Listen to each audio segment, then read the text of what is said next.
Hello, I'm Graham from Arion Games, and in the second video I'm going to be talking about Advanced Fighting Fantasy, the beginning. So where did it all begin with Advanced Fighting Fantasy? Well, obviously it began long before I started producing Advanced Fighting Fantasy. Back in 1983, my father bought me this.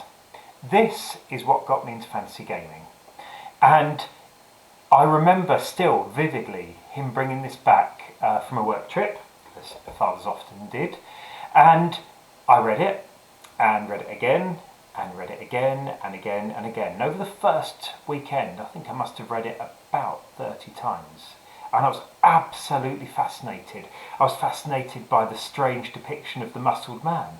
I was fascinated by the crow on the signpost. I was fascinated by Yaztramo's tower. And all of these things opened up a whole world that just reading a novel didn't do. And I was absolutely amazed. So I got lots and lots and lots more of the game books, as I think many of my generation did. And that led fairly shortly to me purchasing this, which got me into role-playing games. Now, this is obviously a very basic role-playing game. It has the same system as this, but it is still a role-playing game. And I ran this for my brother multiple times. We ran through the adventures in the book again and again. We ran through adventures of my own design again and again. From there, I moved on to Redbox D&D, as again I think many people in my generation did. But I also moved on to, firstly, the Riddling Reaver, which was a more advanced version of this. Not a huge amount, but it introduced wizards, it introduced various other concepts to make it more of a role-playing game. Of course, from there, I then moved on to this, and of course Black Sand and Alancia. And again, this was a great role-playing game. Very evocative. You could use Titan, you could use Out of the Pit with this. You had hundreds of monsters, you had pre-made settings, you had pre-made stories, you had pre-made worlds. And it was fantastic. But I think even back then, I knew that there were some slight errors in the system, some balance problems. And maybe it's just my natural scientist brain, but I played it, I ran it, and I was thinking, this could be slightly better. Which led me, a few years later, when I must have been about 15 or so, to write this. Now, you'll recognise the artwork. This is the Gark from Citadel of Chaos. But this is very much a precursor of what I went on to write. And I added sorcery into this from the sorcery game books, because they were a huge inspiration at the time. I played those again and again. We had archmages in there. I changed priestly magic. In Dungeoneer, priests were wizards by a different name. In my one, Fighting Fantasy 2, the next generation I called it, you could tell what was happening at that time. I revised wizardry, I included new priests, I included a slightly different experience mechanism. And I even, if I can find the right page, included a randomised dungeon generator, adventure generator, where you roll some dice by dropping them on a piece of paper. Draw around the dice, that's your rooms, draw your exits, join them all up. You've got a few tables here, don't know if you can see that, for what the terrain is, what the dungeon architecture and so on is. Now, of course, that was a long time ago, the best part of 30 years ago. And then we fast forward to about 2010, and I'd been going to some conventions, and I'd been speaking to Greywood Publishing. I'd been in a stand at a convention next to Greywood Publishing, and they'd been publishing D20 versions of some of the gamebook adventures.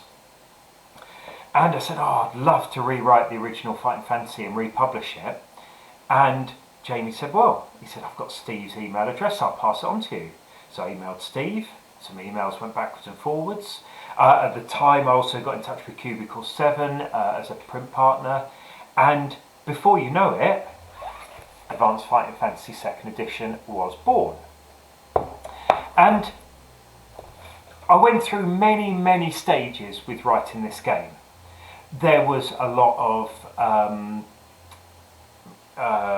talking to people on forums. There's a lot of talking to people at conventions saying, what did you like about the original? What didn't you like? What was the problem? And of course there were various things. In this one you had no armour system. People said, we want armour, proper armour system. I said, fine.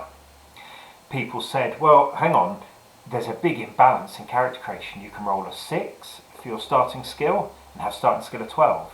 That means you can vanquish a dragon most of the time. But you can also roll a 1. If you roll a 1, then you can lose to a goblin reasonable amount of the time. Now, of course, that is not such a problem in this. Because if you roll a 1 and you get defeated, well, never mind, go back, start again. In this, where there's a party of you, if one of you has 12 skill, one of you has 7 skill, the one with 12 skill does everything. He can beat every monster the GM puts forward. And any monsters he can't, or he is challenged by, would decimate the rest of the characters very, very rapidly. So, we put in point-based character creation. We put sorcery in. Again, using this. We put in proper priestly magic. We also put in the dungeon generator with, again, you may have this book. Where is the right page? There we go. You'll notice some of the adventure locations and stuff are the same. And it took an awful lot of work to write this.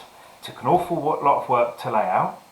At the same time, of course, I was also preparing Titan and Out of the Pit for publication. They took an awful lot of work. There were emails, bouncing backwards and forwards about art rights and all sorts of stuff. And it cost me a lot of money back then. But it was worth it, because this is one of the archetypal games, at least in the UK. And since I published this, I've been to conventions, and the number of people who walk past my stand, stop, backpedal a few paces and do a double take and say, oh, I had those game books when I was a lad, when I was a teenager, whatever. I reckon it's about 50% of the people who pass my stands. So a huge number of people of my generation got started in gaming through Fighting Fantasy game books. And even now there are new ones being written. There's a new one coming out this year by Rhianna Pratchett, the great Terry Pratchett's daughter. And there are new game books being written. There are new computer games being written. There are all sorts of other projects in the offing, such as board games, card games, and all sorts of other stuff. And Fighting Fantasy is a fantastic British role-playing brand. And to be involved with it is an absolute dream. I mentioned that I was about 10 when I first got into gaming, when I was bought Forest of Doom. So for 35 years, a third of a century, these books have been a huge influence on my life, and now, of course, on my business, Arion Games. And I've been absolutely cheered by the response to this book.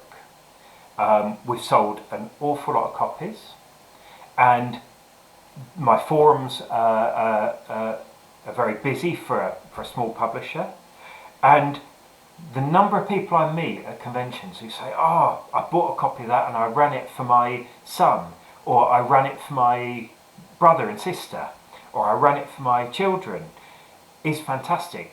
I've sold quite a few copies specifically to mothers who want to run it for their children.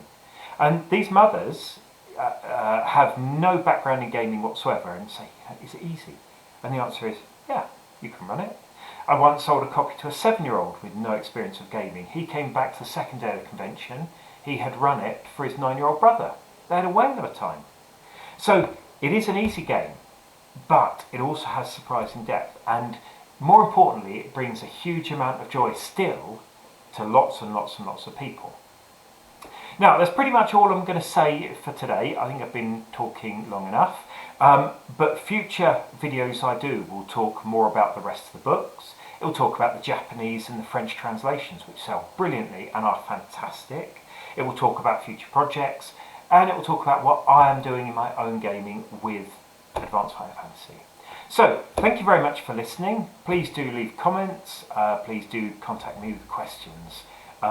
This is a huge part of my life, I'm incredibly proud of it, and hopefully you enjoy the game too. Thank you very much.